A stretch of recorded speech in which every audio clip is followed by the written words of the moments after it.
Hello. Have you ever had a confrontation with someone that created a conflict in a conversation? Whether it is with a loved one, a friend, family, co-worker, anyone. We all have encountered that situation when we have a conversation and it created conflict between ourselves and somebody else. Oftentimes, people do not want to proceed with the conversation. They don't want to argue, or maybe you don't want to do that. But if you leave the conversation unsolved, chances are you will create more conflict. What are the best way to have a conversation when you have had a conflict with someone or a conflict conversation?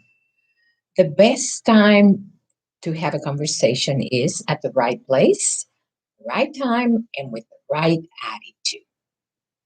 The right place. Where is the right place to have a conversation of conflict nature?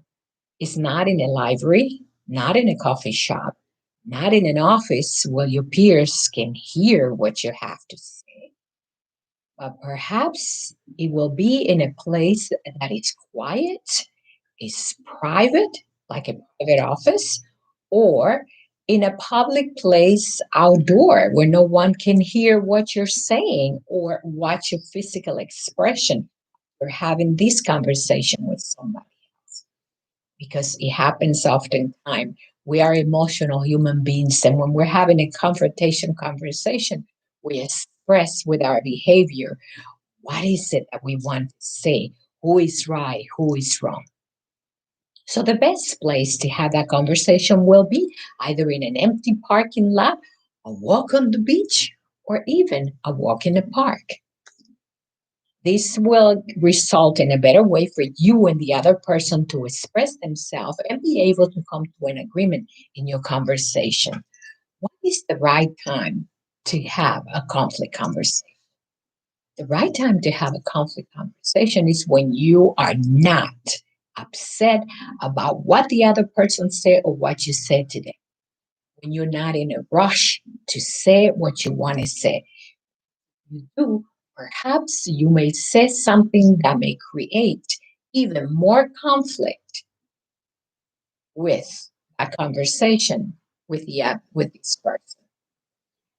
The best time is when you're calm, when you have come to an understanding of what is it that you want to say to this person. What is it that you think the person said that offended you or created conflict? Or when you can reschedule the conversation at a later date so that perhaps both of you are calm and nobody gets offended about what is going to be. The right attitude. What is the right attitude to have a conflict conversation? The right attitude is having a positive mind. The right attitude is being understanding about what is it that the other person is saying, and also listening. Listen to what they have to say to you. Don't try to interfere and say, I'm right, you're wrong. No, pay attention to what they're saying. They said that the best way to have a confrontation conversation is pretend that you are the reporter and you are taking notes of everything the other person is saying so that you can later on use it as a reference for your turn in the conversation and have a mature understanding and solution out the conflict conversation that you and this person are having. See it from a point of view of nobody's right and nobody's wrong.